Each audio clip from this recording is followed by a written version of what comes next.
Mis manos temblaron cuando tomé agua bendita de la pila de mármol esa mañana del domingo 15 de octubre. No era por la artritis que me aqueja desde hace años, ni por el frío matutino que se filtraba por las ventanas coloniales de la iglesia de San Cristóbal. Era algo más profundo, como si mi alma presintiera que ese día cambiaría todo para siempre.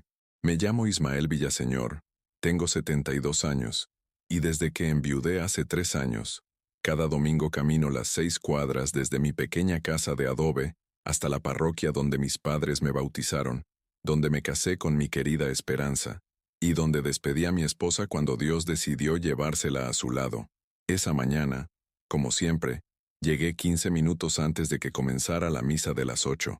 Me gusta sentarme en la tercera banca del lado derecho, desde donde puedo ver claramente al Padre Sebastián y escuchar cada palabra sin forzar el oído. El sonido de mis zapatos gastados resonaba contra las baldosas centenarias mientras buscaba mi lugar habitual. La iglesia se llenaba lentamente.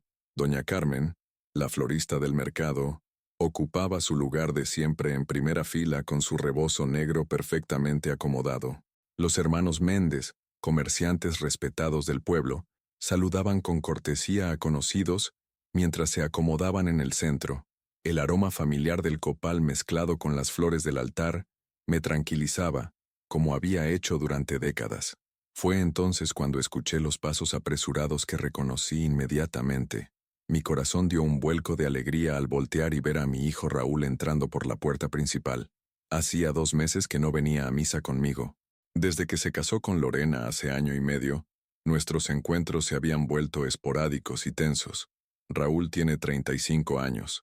Es contador en una empresa de la capital del estado, y siempre fue mi orgullo. Cuando era niño, venía conmigo cada domingo, preguntándome sobre los santos, los vitrales, las oraciones, pero ahora, mientras se acercaba por el pasillo central, noté algo diferente en su rostro.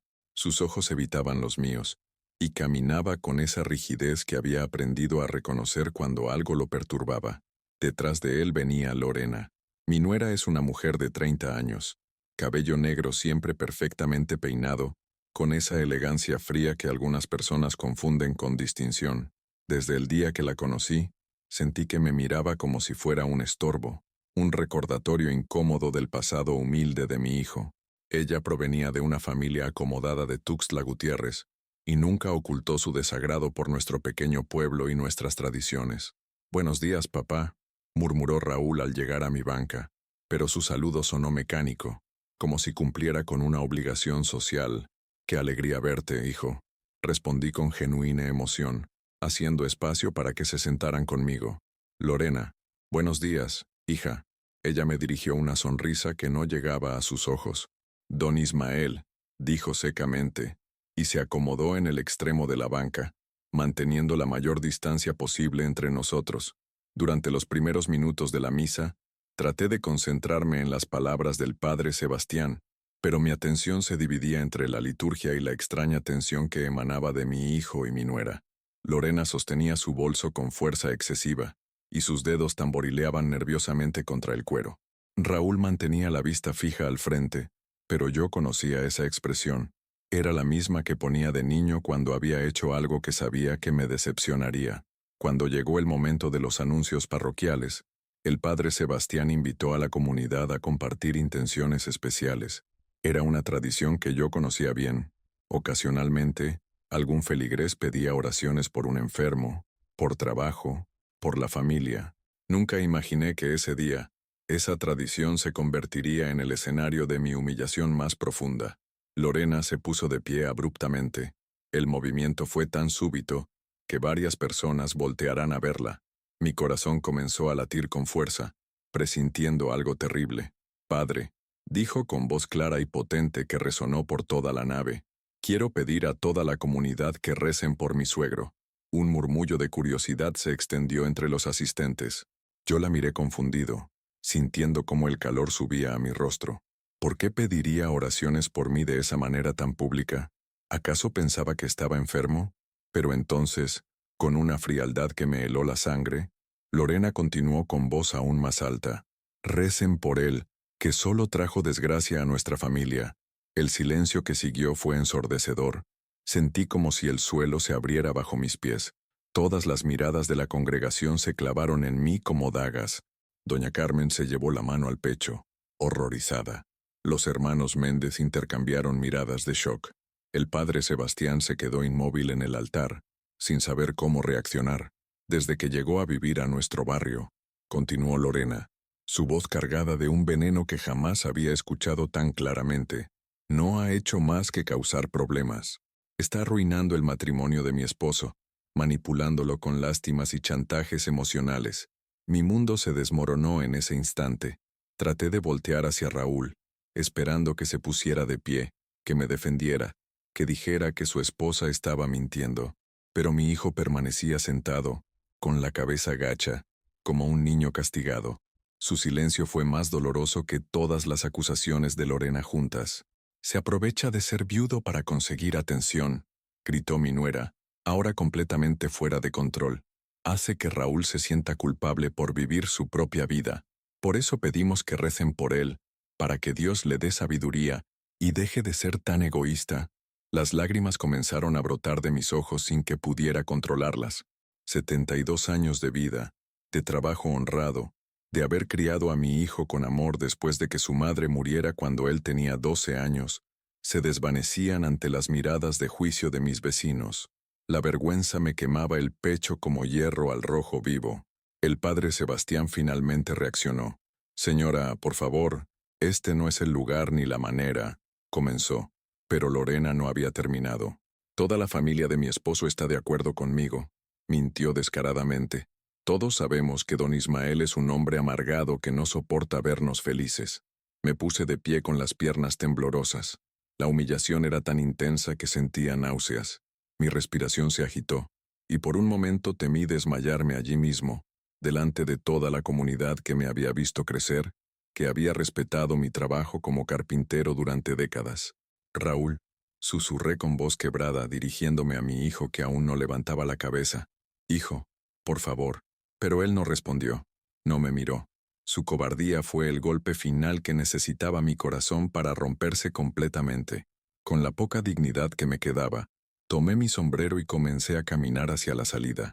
Cada paso era una agonía. Podía sentir los ojos de todos los presentes siguiéndome.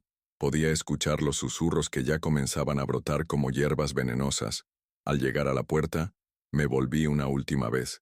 Lorena había vuelto a sentarse, satisfecha con su espectáculo cruel. Raúl seguía inmóvil como una estatua de sal. Y yo, Ismael Villaseñor, el hombre que había trabajado honradamente toda su vida, que había criado a su hijo con amor incondicional, que había respetado a cada persona en ese pueblo, salía de la casa de Dios marcado como una desgracia familiar. Mis piernas apenas me sostuvieron hasta llegar a casa. El camino de 6 cuadras que normalmente hacía sin dificultad se convirtió en una eternidad de miradas curiosas desde las ventanas y puertas entreabiertas. San Cristóbal de las Casas es un pueblo donde las noticias vuelan más rápido que el viento que baja de las montañas, y yo sabía que para el mediodía, toda la comunidad habría escuchado alguna versión de lo ocurrido en la iglesia. Al llegar a mi pequeña casa de adobe, con sus paredes pintadas de azul cielo que Esperanza había elegido cuando nos casamos, cerré la puerta de madera con el corazón destrozado. Me recargué contra ella, jadeando por el esfuerzo y la angustia, sintiendo cómo las lágrimas que había contenido durante la caminata finalmente brotaban sin control. La casa estaba en silencio, como siempre desde que mi esposa partió. Pero ese día, el silencio se sentía diferente, más pesado, cargado de la humillación que acababa de vivir. Me dirigí a la cocina, donde el retrato de Esperanza sonreía desde la repisa junto al altar casero que ella había mantenido impecable durante 43 años de matrimonio. «Esperanza, mi amor», murmuré mientras me dejaba caer en la silla donde solía desayunar. «¿Qué hice mal? ¿En dónde me equivoqué con nuestro hijo?» La imagen de mi esposa, tomada en nuestro 20º aniversario, parecía mirarme con esa compasión infinita que siempre tuvo. Esperanza había muerto de cáncer después de una batalla de 2 años que agotó nuestros ahorros y nuestra esperanza, pero nunca nuestro amor. Durante su enfermedad, Raúl venía cada fin de semana desde la capital, ayudándonos, acompañándonos, siendo el hijo que siempre habíamos soñado. ¿Cuándo cambió todo? Traté de recordar el momento exacto en que mi relación con Raúl comenzó a deteriorarse. Fue después del funeral, cuando comenzó a salir con Lorena. Ella apareció en nuestras vidas como una tormenta elegante, hermosa por fuera pero destructiva por dentro. Recordé la primera vez que Raúl me la presentó.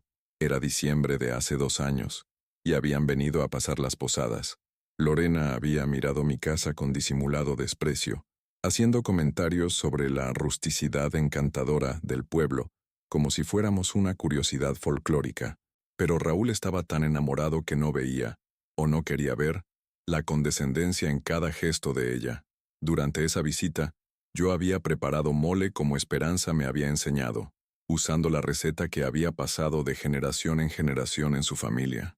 Lorena apenas probó bocado, diciendo que tenía restricciones alimentarias, que nunca especificó. Más tarde la escuché decirle a Raúl en voz baja que no entendía cómo podía comer comida tan pesada, refiriéndose al platillo que yo había preparado con tanto cariño. Pero el verdadero problema comenzó después de la boda. Raúl y Lorena se habían casado en una ceremonia lujosa en Tuxtla Gutiérrez, en un salón elegante que costó más dinero del que yo podría ganar en 5 años. Yo fui el único familiar de Raúl presente, perdido entre los invitados sofisticados de la familia de Lorena, sintiendo como un intruso en la celebración de mi propio hijo. Después de la luna de miel, cuando regresaron a vivir a Tuxtla, las visitas de Raúl se volvieron cada vez menos frecuentes. Primero fue cada 15 días, luego una vez al mes, después solo en fechas especiales. Y cada vez que venía, estaba diferente, más distante, como si hubiera una pared invisible entre nosotros. Las excusas siempre eran las mismas: mucho trabajo, compromisos sociales, proyectos importantes. Pero yo sabía que la verdadera razón tenía nombre y apellido: Lorena Cabrera de Villaseñor. Ella había convertido mi apellido en algo que avergonzaba, había transformado mis tradiciones en obstáculos para su vida moderna. Sonó el teléfono de casa, interrumpiendo mis pensamientos. Era un aparato viejo que Raúl me había regalado años atrás, y su timbre metálico resonó por toda la casa. Por un momento, mi corazón se llenó de esperanza. Quizás era mi hijo, llamando para disculparse, para explicar su silencio en la iglesia, para decirme que todo había sido un malentendido. Con manos temblorosas, levanté el auricular. Bueno, don Ismael. Era la voz de mi compadre Esteban, mi amigo de toda la vida, quien había sido padrino de bautizo de Raúl. Su tono era de preocupación genuina. Compadre, ¿está usted bien? Acabo de llegar de misa y me dijeron lo que pasó. La vergüenza volvió a inundarme. Si Esteban ya se había enterado, significaba que efectivamente toda la comunidad estaría hablando del incidente antes del mediodía. Estoy bien, compadre. Mentí, tratando de que mi voz sonara firme. Solo fue un malentendido. ¿Malentendido? La indignación en la voz de Esteban era palpable. Compadre, esa mujer lo humilló delante de todo el pueblo. Y Raúl, Dios mío, Ismael, ¿cómo pudo quedarse callado mientras su esposa decía esas barbaridades? Escuchar a mi compadre expresar lo que yo había sentido me quebró aún más. Durante 40 años, Esteban había visto crecer a Raúl. Lo había cargado en brazos cuando era bebé. Le había enseñado a andar en bicicleta cuando yo estaba trabajando. Para él, como para mí, el comportamiento de Raúl era incomprensible y doloroso. No quiero hablar de eso ahora, compadre, susurré, sintiendo cómo las lágrimas volvían a brotar. Ismael, usted ha sido como un hermano para mí toda la vida. He visto cómo crió a ese muchacho después de que Esperanza se enfermó, cómo trabajó doble turno en el taller de carpintería para que pudiera estudiar contabilidad, cómo vendió hasta sus herramientas para pagarle la universidad. Y ahora esa mujer dice que usted es una desgracia. Es un insulto a la memoria de Esperanza y a todo lo que usted ha hecho. Esteban tenía razón, pero escuchar la verdad dicha con tanta claridad solo intensificaba mi dolor. Después de colgar, me quedé sentado en la cocina durante horas, viendo cómo la luz del sol se movía lentamente por las paredes, mientras los recuerdos se agolpaban en mi mente. Recordé cuando Raúl tenía 8 años y se enfermó gravemente de neumonía. Esperanza y yo nos turnamos durante una semana completa para cuidarlo, sin dormir, dándole medicinas cada 4 horas, rogándole a todos los santos que se recuperara. Cuando finalmente la fiebre bajó y él abrió los ojos, Lo primero que dijo fue, «Papá, ¿ya no me voy a morir?» La ternura en su voz, la confianza absoluta que tenía en que yo lo protegería, contrastaba cruelmente con el hombre que había permanecido mudo mientras su esposa me destrozaba públicamente. Recordé también el día que se graduó de contador. Había viajado hasta la capital para estar en su ceremonia, llevando el único traje que tenía, lavado y planchado cuidadosamente. Cuando lo llamaron al estrado para recibir su diploma, me puse de pie y aplaudí con un orgullo que me llenaba el pecho. Raúl me buscó entre la multitud, me sonrió y me hizo una seña con la mano. En ese momento, sentí que todos los sacrificios habían valido la pena. ¿Dónde estaba ese hombre ahora? ¿Dónde estaba el hijo que me abrazaba cada vez que llegaba de visita, que me preguntaba por mi salud, que me traía medicinas cuando me enfermaba? ¿Había sido todo fingido? ¿O simplemente Lorena había logrado convencerlo de que yo era realmente el problema? Cuando comenzó a oscurecer, preparé una cena sencilla, frijoles refritos, tortillas calentadas en el comal y un poco de queso fresco que había comprado el día anterior en el mercado, pero cada bocado se me hacía nudo en la garganta. La comida sabía a ceniza, a tristeza, a soledad. Esa noche, por primera vez en 3 años, no pude rezar el rosario antes de dormir. Me quedé acostado en mi cama, mirando el techo de madera que había construido con mis propias manos cuando Raúl era pequeño, preguntándome si realmente era cierto lo que Lorena había dicho. ¿Era yo un hombre amargado? ¿Los chantajeaba emocionalmente? ¿Mi presencia en sus vidas era realmente una carga? La duda se instaló en mi corazón como una espina, lastimándome cada vez que respiraba. Quizás Lorena tenía razón. Quizás yo no me había dado cuenta de que me había convertido en el viejo molesto que no sabía cuándo retirarse de la vida de su hijo. Quizás mi dolor por la pérdida de Esperanza me había vuelto egoísta, incapaz de ver que Raúl necesitaba espacio para construir su propia familia. Pero entonces, en la oscuridad de mi cuarto, escuché la voz de Esperanza como si estuviera acostada a mi lado. «Ismael, mi amor, no dejes que el veneno de esa mujer envenene también tu corazón. Tú sabes quién eres, tú sabes cómo criaste a nuestro hijo, tú sabes cuánto amor has dado siempre. No sé si fue mi imaginación, un sueño, o simplemente la necesidad desesperada de encontrar consuelo, pero esas palabras me dieron la fuerza suficiente para cerrar los ojos y, finalmente, quedarme dormido.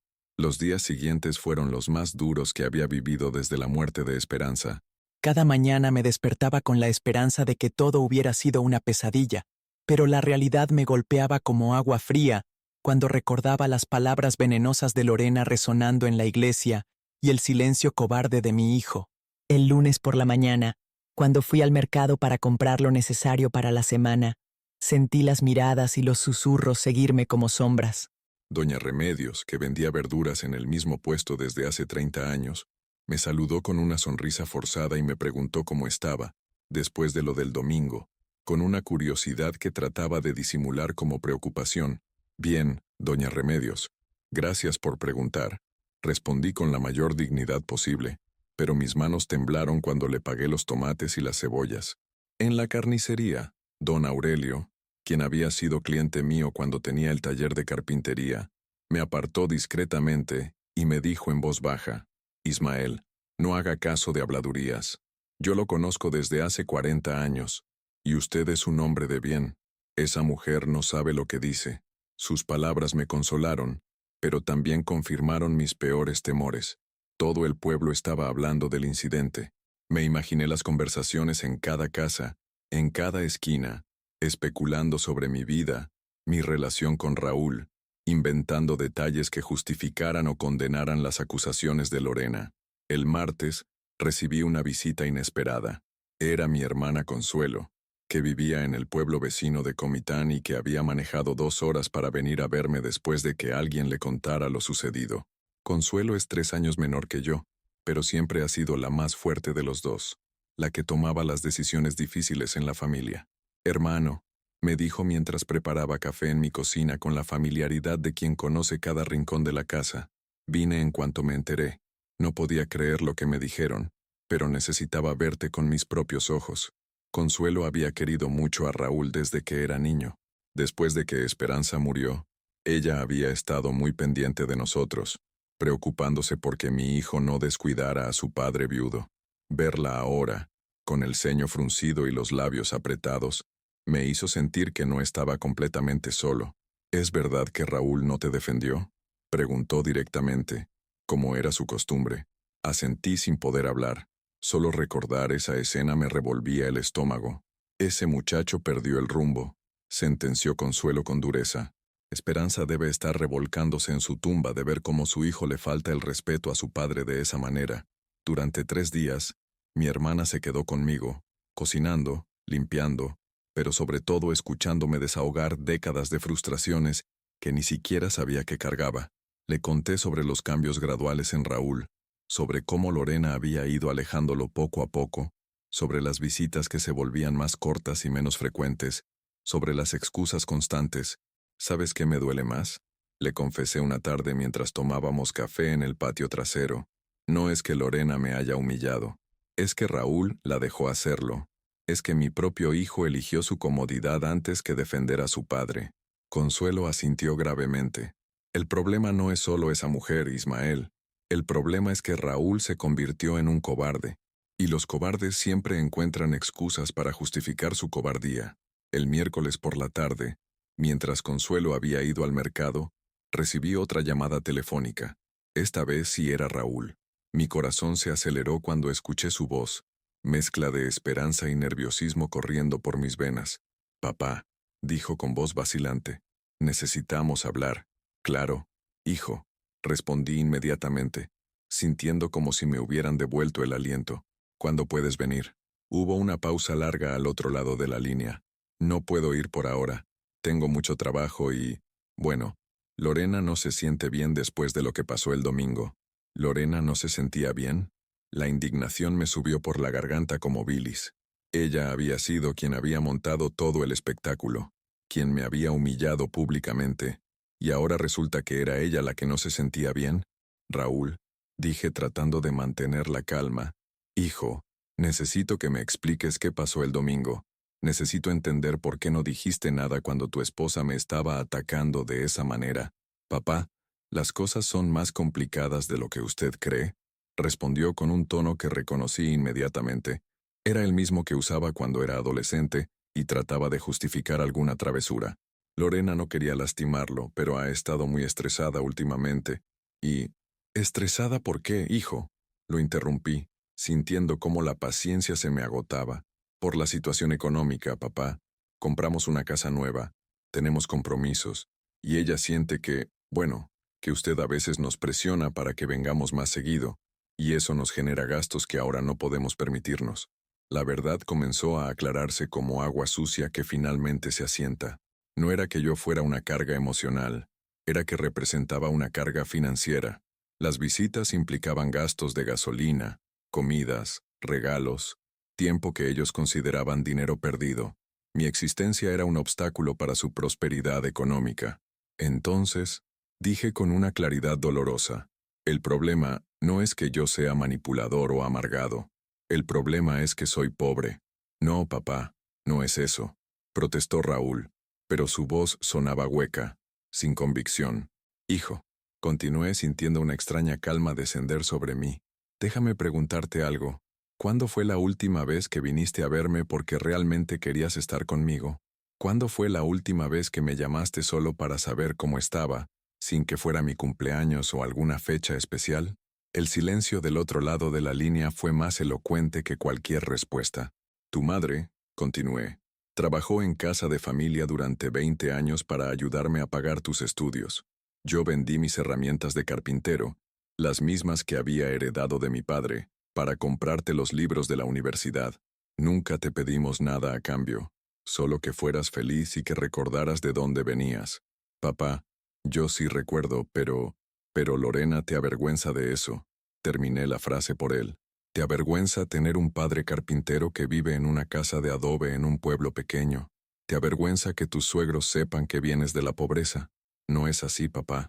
Entonces demuéstramelo», le dije con una firmeza que no sabía que aún tenía. «Ven este fin de semana. Tú solo. Hablemos como padre e hijo.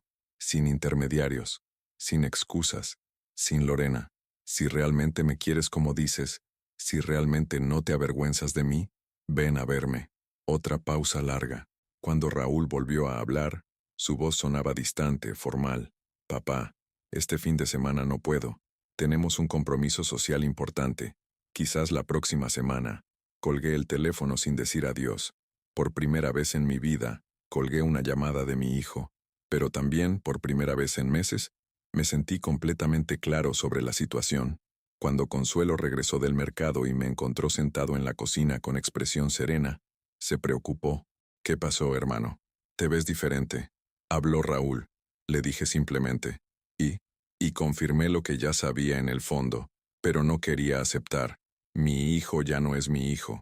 El hombre que crié, el niño que cuidé cuando estaba enfermo, el joven que abracé cuando se graduó, ese ya no existe. En su lugar hay un extraño que usa su nombre y su cara, pero que tiene el corazón de su esposa. Consuelo se sentó a mi lado y tomó mi mano arrugada entre las suyas. ¿Qué vas a hacer?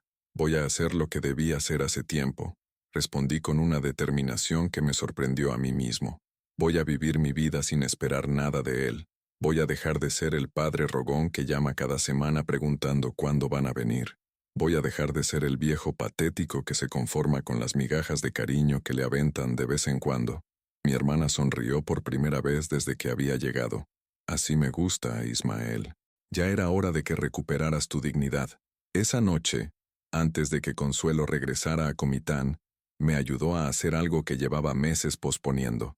Guardamos en cajas todas las fotografías de Raúl que tenía en la sala y el comedor. No las tiré, pero tampoco necesitaba verlas todos los días, recordándome lo que había perdido. Era hora de crear espacio para lo que todavía tenía: mi salud, mis amigos, mi comunidad y la memoria intacta de esperanza. Los meses que siguieron fueron de una tranquilidad extraña. Por primera vez en años, no esperaba llamadas de Raúl, no contaba los días hasta su próxima visita, no me quedaba despierto preguntándome si había hecho algo para molestarlo. Era una sensación liberadora y dolorosa a la vez, como cuando te quitan un zapato que te ha estado lastimando durante horas. El alivio viene acompañado del recordatorio constante de la herida. Retomé actividades que había abandonado gradualmente. Volví a trabajar en mi pequeño taller de carpintería, que había mantenido cerrado desde que Esperanza se enfermó. Las herramientas que no había vendido para pagar los estudios de Raúl estaban cubiertas de polvo, pero mis manos recordaron su peso y su manejo como si hubiera sido ayer que las había usado por última vez. Don Aurelio, el carnicero, fue mi primer cliente. Necesitaba un mueble para exhibir sus productos, y cuando se enteró de que había vuelto a trabajar, vino directamente a contratarme. Ismael, me dijo mientras revisaba mis bocetos, nadie hace muebles como usted en todo el pueblo. Es una bendición que haya decidido regresar al trabajo. Sus palabras me llenaron de un orgullo que había olvidado. Durante años, toda mi identidad había girado en torno a ser el papá de Raúl, el hombre que había sacrificado todo por educar a su hijo. Pero ahora recordaba que también era Ismael Villaseñor, el carpintero que había construido muebles para media comunidad, que conocía cada tipo de madera y cada técnica tradicional que su padre le había enseñado. El trabajo en el mueble de don Aurelio me tomó 3 semanas, pero fueron las 3 semanas más satisfactorias que había tenido en años. Cada corte, cada lijada, cada ensamble era una meditación que me devolvía a mí mismo.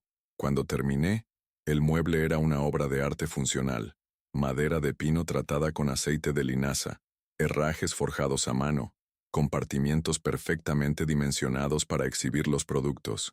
«Está bellísimo, maestro», exclamó don Aurelio cuando lo vio terminado. «Mi esposa dice que parece demasiado fino para una carnicería, que deberíamos ponerlo en la sala de la casa». Pronto, otros vecinos comenzaron a pedirme trabajos. Doña Remedios quería un mueble para su cocina, los hermanos Méndez necesitaban reparar las puertas de su tienda, y el padre Sebastián me solicitó restaurar algunos reclinatorios antiguos de la iglesia que se habían dañado con la humedad. Trabajar en la iglesia fue especialmente significativo. Era la primera vez que regresaba desde aquel domingo terrible. El padre Sebastián me recibió con una sonrisa cálida y me llevó directamente a ver los reclinatorios dañados. «Don Ismael», me dijo mientras examinábamos la madera carcomida, «me da mucho gusto verlo de nuevo por aquí. Y no solo por el trabajo, sino porque lo hemos extrañado en la comunidad. Padre, respondí con honestidad, después de lo que pasó, pensé que no sería bienvenido. Hijo mío, el padre Sebastián puso su mano en mi hombro. Usted ha sido parte de esta parroquia durante más de 70 años. Su bautizo, su primera comunión, su confirmación, su matrimonio, el funeral de su esposa, esta es su casa, y ningún comentario cruel de nadie puede cambiar eso. Sus palabras me conmovieron profundamente. Durante meses había cargado con la vergüenza de aquel domingo, sintiendo que toda la comunidad me juzgaba. Pero la verdad era que la mayoría de las personas entendían lo que había pasado, y no me culpaban por ello. Mientras trabajaba en los reclinatorios, varios feligreses se acercaron a saludarme. Doña Carmen, la florista que había presenciado mi humillación, me dijo: «Don Ismael, qué bueno verlo trabajando otra vez. Mi difunto esposo siempre decía que usted era el mejor carpintero de la región». Poco a poco, comencé a darme cuenta de que la humillación que había sentido era más grande en mi mente que en la realidad. La comunidad no me veía como una desgracia. Me veía como lo que siempre había sido, un hombre trabajador, honrado, que había tenido la mala suerte de tener una nuera cruel y un hijo cobarde. En diciembre, 6 meses después del incidente en la iglesia, mi vida había tomado un ritmo nuevo y satisfactorio. Mi taller estaba funcionando bien, tenía trabajo asegurado para varios meses, y había recuperado mi lugar en la comunidad. Incluso había comenzado a acompañar a mi compadre Esteban a jugar dominó los viernes por la noche en el café de la plaza principal. Fue durante una de esas noches de dominó cuando recibí noticias de Raúl. Esteban llegó con una expresión extraña en el rostro y se sentó pesadamente a la mesa. «Compadre», me dijo en voz baja, «tengo algo que contarle, pero no sé si quiera escucharlo». «Dime, Esteban». «Ya estoy curado de espanto. Mi prima Jacinta, la que trabaja de secretaria en Tuxtla, me dijo que vio a su Raúl en el centro comercial el fin de semana pasado». Esperé a que continuara, sintiendo un nudo familiar formándose en mi estómago. Estaba con una mujer, pero no era Lorena. Era una muchacha joven, rubia, muy arreglada. Los vio besándose en el estacionamiento. La noticia me golpeó como un puñetazo, pero no de la manera que habría esperado meses atrás. En lugar de dolor por mi hijo, sentí una extraña satisfacción. Raúl estaba cosechando lo que había sembrado. Había elegido a una mujer materialista y cruel por encima de su propia familia, y ahora esa mujer probablemente estaba siendo engañada de la misma manera que él me había engañado a mí con falsas promesas y excusas vacías. ¿Se lo dijo a alguien más?, pregunté. Solo a mí, porque sabe que somos compadres. Pero, Ismael, ¿qué va a hacer con esa información? Nada, respondí sin dudar. Absolutamente nada. Esteban me miró con sorpresa. ¿Nada? ¿No va a hablarle a Raúl? ¿No va a...? Compadre, lo interrumpí. Hace 6 meses habría corrido a llamarle, habría tratado de aconsejarlo, habría sufrido por él como si fuera mi responsabilidad arreglar su vida, pero ya no soy ese hombre. Raúl eligió su camino cuando me dejó que su esposa me humillara públicamente. Ahora que viva con las consecuencias de sus decisiones. Esa noche, camino a casa, reflexioné sobre lo mucho que había cambiado.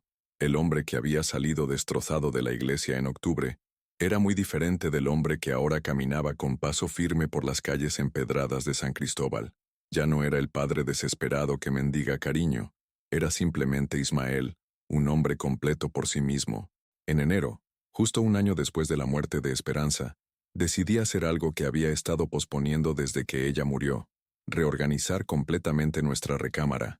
Había mantenido todo exactamente como ella lo había dejado, como un santuario a su memoria, pero me di cuenta de que honrar su recuerdo no significaba vivir en el pasado. Guardé cuidadosamente su ropa en cajas perfumadas.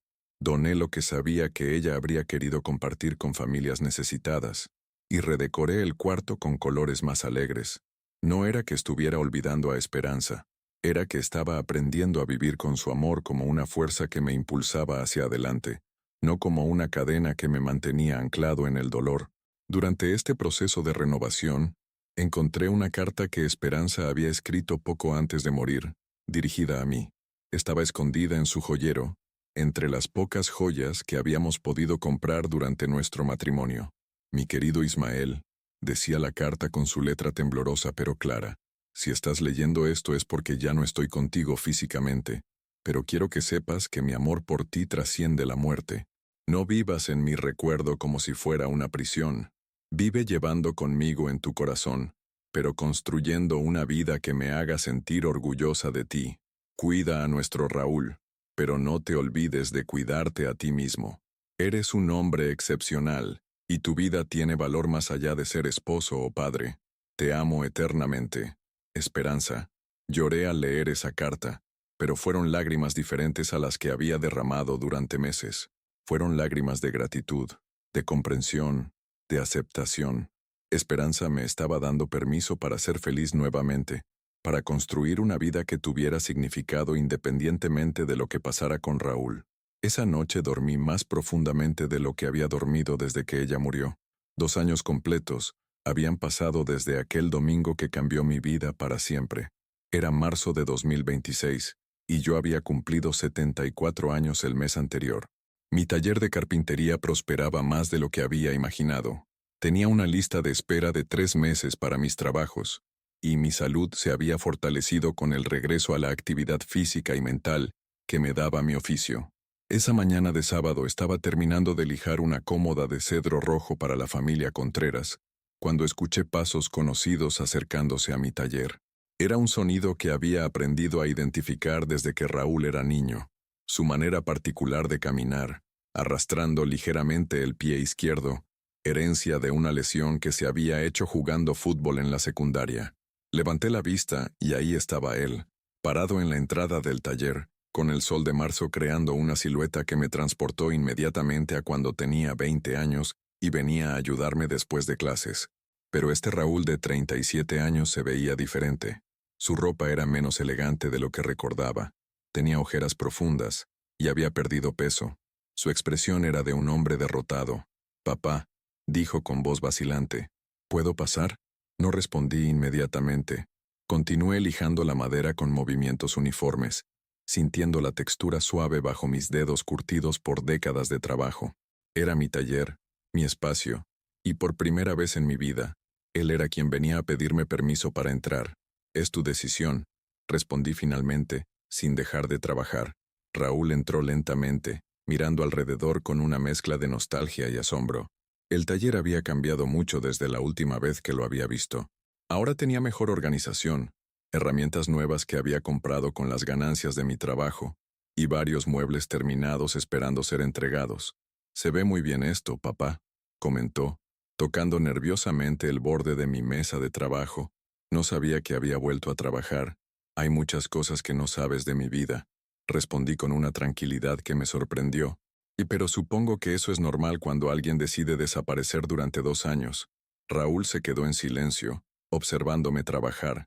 Podía sentir su incomodidad, la lucha interna que estaba viviendo para encontrar las palabras adecuadas. Pero ya no era mi trabajo facilitarle las cosas. «Papá», finalmente murmuró, «vengo a pedirle perdón». Dejé la lija sobre la mesa de trabajo y lo miré directamente por primera vez desde que había llegado. Sus ojos estaban llenos de lágrimas contenidas, y en su expresión reconocí al niño que había sido, pero también al hombre cobarde en que se había convertido. «¿Perdón por qué exactamente, Raúl?», pregunté. «¿Por dejar que tu esposa me humillara públicamente? ¿Por desaparecer de mi vida durante 2 años? ¿O por venir ahora que supongo que tu vida perfecta se desmoronó?» Mi directriz lo golpeó como una bofetada. Se sentó pesadamente en un taburete viejo que yo usaba para descansar. «Por todo, papá, por todo. Lorena y yo nos divorciamos hace 3 meses». «Lo sé», respondí calmadamente. Sus ojos se abrieron con sorpresa. «¿Lo sabía? Este es un pueblo pequeño, hijo. Las noticias viajan rápido, especialmente cuando se trata de divorcios escandalosos por infidelidad». Raúl bajó la cabeza, avergonzado. «¿Entonces también sabe que tú la engañabas?» «Sí, también lo sé. Y probablemente sé cosas que tú no sabes sobre lo que ella hacía mientras tú andabas con tus aventuras». El silencio se extendió entre nosotros. Yo continué lijando, no porque fuera necesario, sino porque me daba algo que hacer con las manos mientras procesaba la situación. «Perdí todo, papá», susurró Raúl. «La casa, el carro nuevo, mis ahorros, Tuve que rentar un departamento pequeño en una zona fea de Tuxtla. Mi trabajo, también tuve problemas ahí. Me corrieron hace un mes por irregularidades en las cuentas. Sabía que esta era la parte donde el viejo Ismael habría corrido a abrazarlo, le habría ofrecido dinero, le habría dicho que todo iba a estar bien, que podía contar conmigo para lo que necesitara. Pero ese hombre ya no existía. ¿Y qué esperas que haga yo con esa información? Pregunté sin alterarme. No lo sé, admitió, ahora llorando abiertamente. Solo sé que usted es la única persona que me queda en el mundo, y que fui un idiota al tratarlo como lo traté. No, Raúl, lo corregí con firmeza.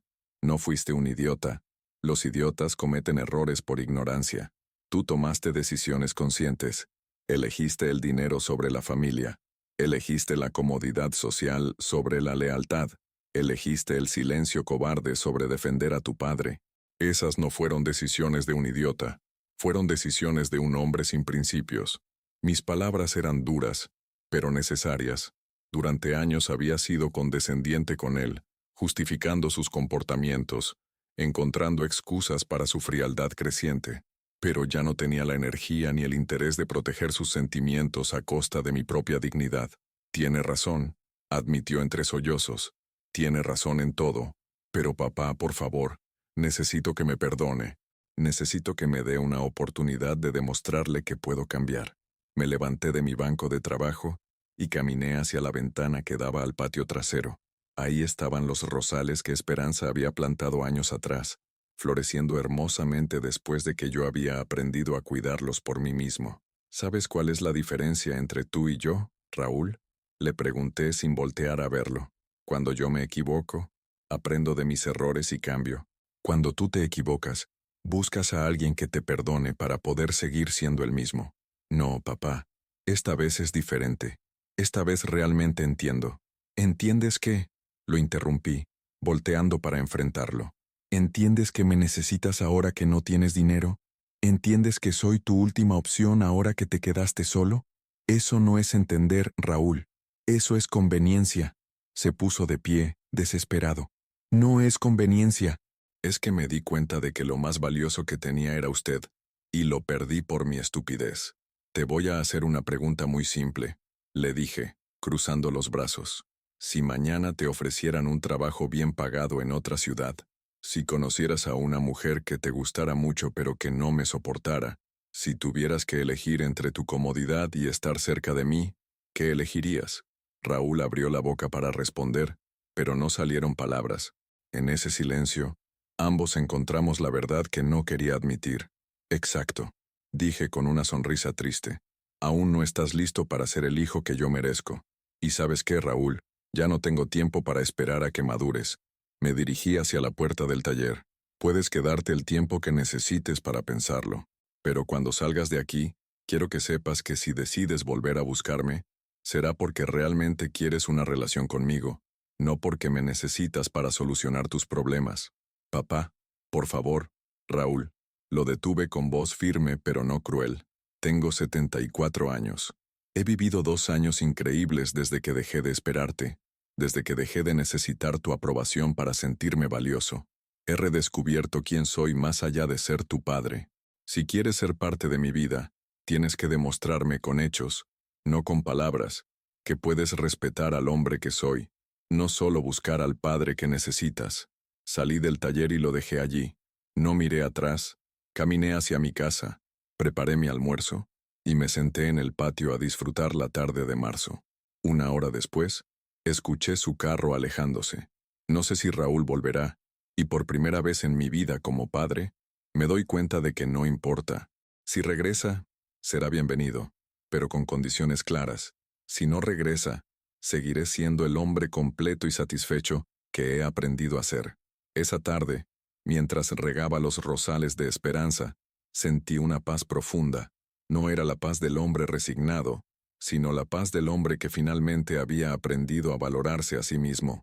Había tardado 74 años en descubrir que el amor propio no era egoísmo, sino la base de toda relación sana. El sol se ocultaba detrás de las montañas de Chiapas, pintando el cielo de colores que me recordaron por qué había amado tanto este lugar durante toda mi vida.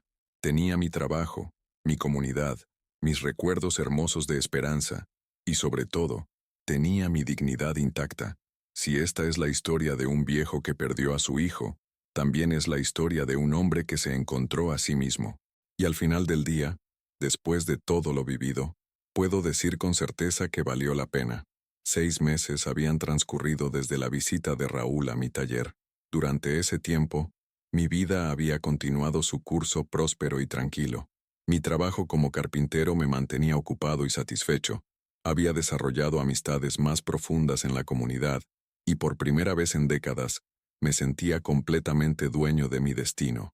Era una tarde de septiembre cuando recibí una visita inesperada, que cambiaría mi perspectiva una vez más. Estaba terminando de barnizar una mesa de comedor, cuando escuché una voz infantil, preguntando desde la entrada de mi taller. «Disculpe, señor, ¿usted es el abuelo Ismael?» Levanté la vista y vi a una niña de aproximadamente 8 años, con coletas oscuras y ojos grandes que me resultaron extrañamente familiares. Llevaba un uniforme escolar azul marino y cargaba una mochila rosa desgastada. «Soy Ismael Villaseñor», respondí, limpiándome las manos con un trapo. «¿Y tú quién eres, pequeña?» «Me llamo Sofía», dijo con una sonrisa tímida. «Mi papá dice que usted es mi abuelo, pero que están peleados y por eso no nos conocemos». El mundo se detuvo por un momento. Miré más atentamente a la niña, y entonces vi lo que había reconocido desde el primer momento. Tenía los mismos ojos de Raúl cuando era niño, la misma forma de la nariz, la misma sonrisa que había heredado de Esperanza. «¿Tu papá es Raúl Villaseñor?», pregunté con voz temblorosa. «Sí», asintió vigorosamente. «Él no sabe que vine. Me escapé de la escuela porque quería conocerlo». Sentí como si un rayo me hubiera partido por la mitad. ¿Raúl tenía una hija? ¿Una nieta mía había estado viviendo todo este tiempo sin que yo lo supiera? «Sofía», dije arrodillándome para quedar a su altura. «¿Dónde está tu mamá?» «Mi mamá se llama Patricia, pero ella y mi papá ya no viven juntos. Yo vivo con mi mamá en Tuxtla, pero los fines de semana voy con mi papá a su departamento pequeño». Las piezas comenzaron a encajar. Esta niña no era hija de Lorena. Probablemente era fruto de una de las aventuras de Raúl durante su matrimonio. Y por alguna razón, él nunca me había contado de su existencia. «¿Cómo supiste dónde encontrarme?», pregunté, aún procesando la impresión. Le pregunté a una señora en el mercado. Le dije que buscaba al carpintero Villaseñor, y ella me dijo dónde era su casa y su taller. También me dijo que usted hacía muebles muy bonitos. Mi corazón se llenó de una ternura inmensa. Esta pequeña había tenido la valentía de buscarme por su cuenta, movida por la curiosidad natural de conocer a su abuelo. Pero también sentí una rabia profunda hacia Raúl por haberme ocultado la existencia de esta criatura durante años. «Sofía, ¿tu papá sabe que estás aquí?» «No», admitió bajando la cabeza. «Pero yo quería conocerlo, porque tengo una amiga en la escuela que siempre habla de su abuelo, y dice que los abuelos son muy buenos y te dan dulces y te cuentan cuentos». Las lágrimas comenzaron a brotar de mis ojos, sin que pudiera controlarlas.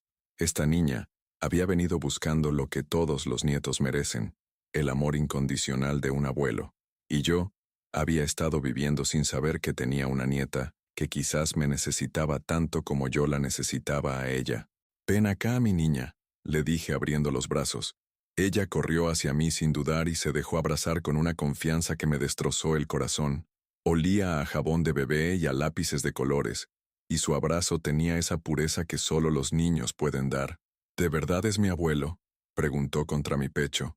«Sí, pequeña, soy tu abuelo, y no sabes cuánto he esperado conocerte». Pasamos la tarde juntos en mi casa. Le preparé un chocolate caliente con pan dulce, y ella me contó sobre su escuela, sus amigas, sus dibujos favoritos. Era una niña inteligente y parlanchina, llena de preguntas sobre todo lo que veía en mi casa.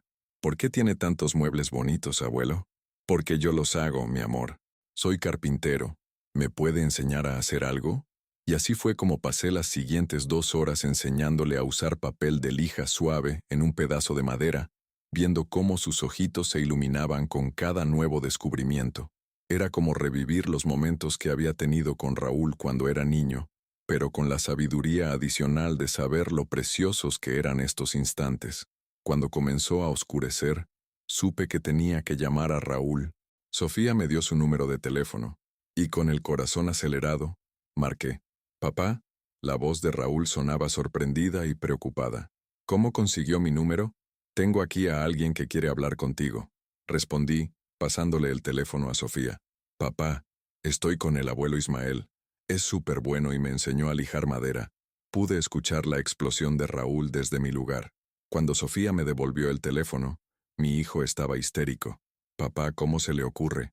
La niña se escapó de la escuela. Su mamá está desesperada buscándola. Voy para allá inmediatamente». 40 minutos después, llegó Raúl acompañado de una mujer joven de aproximadamente 30 años, delgada, de cabello castaño claro y rostro preocupado. Era Patricia, la madre de Sofía. «Sofía Alejandra Villaseñor», gritó Patricia al verla. «Me tienes muerta de la angustia. ¿Cómo se te ocurre escaparte así?» La niña corrió hacia su madre, pero volteó hacia mí. «A mami, él es mi abuelo, el papá de mi papá. Es muy bueno». Patricia me miró con una mezcla de gratitud y preocupación. «Señor Villaseñor, muchísimas gracias por cuidarla. Cuando la escuela me llamó diciendo que había desaparecido, pensé lo peor. No hay nada que agradecer», respondí. «Cuidar a mi nieta es lo más natural del mundo». Raúl se acercó tímidamente. «Papá, necesitamos hablar». Después de que Patricia se llevó a Sofía con la promesa de que podría regresar pronto a visitarme, Raúl y yo nos quedamos solos en mi sala. «¿Por qué nunca me dijiste que tenía una nieta?», le pregunté directamente. «¿Por qué? Porque pensé que usted me juzgaría más de lo que ya lo hacía. Sofía nació cuando yo estaba casado con Lorena. Fue producto de... Bueno, usted ya sabe. Patricia y yo tuvimos una relación durante 2 años, pero nunca se lo dije a nadie. Y Lorena sabía, se enteró cuando Sofía tenía 3 años. Fue parte de la razón de nuestros problemas matrimoniales, aunque no la única». Me quedé en silencio, procesando toda esta información. Raúl continuó. «Patricia es una buena mujer, papá. Viene de una familia humilde, como nosotros. Trabaja de secretaria en una clínica y cría sola a Sofía porque porque he sido un irresponsable también con ellas. ¿Las mantienes económicamente al menos?» «Trato, pero desde que perdí el trabajo ha sido difícil. Patricia nunca me ha presionado, nunca me ha exigido nada. Ella sabía que usted existía, pero yo le pedí que no le dijera nada a Sofía, porque pensé que usted no querría conocer a una nieta nacida de un adulterio». La ironía de la situación me golpeó como una bofetada. Raúl había asumido que yo juzgaría a una niña inocente por las circunstancias de su nacimiento, cuando en realidad había sido él quien me había juzgado y condenado basándose en las mentiras de Lorena. «Raúl», le dije con una claridad que cortaba el aire, «esa niña es mi sangre, es la nieta que Esperanza y yo soñamos tener algún día. No me importa cómo llegó al mundo. Lo que me importa es que ha estado viviendo 8 años sin saber que tiene un abuelo que la habría amado desde el primer día. Lo sé, papá.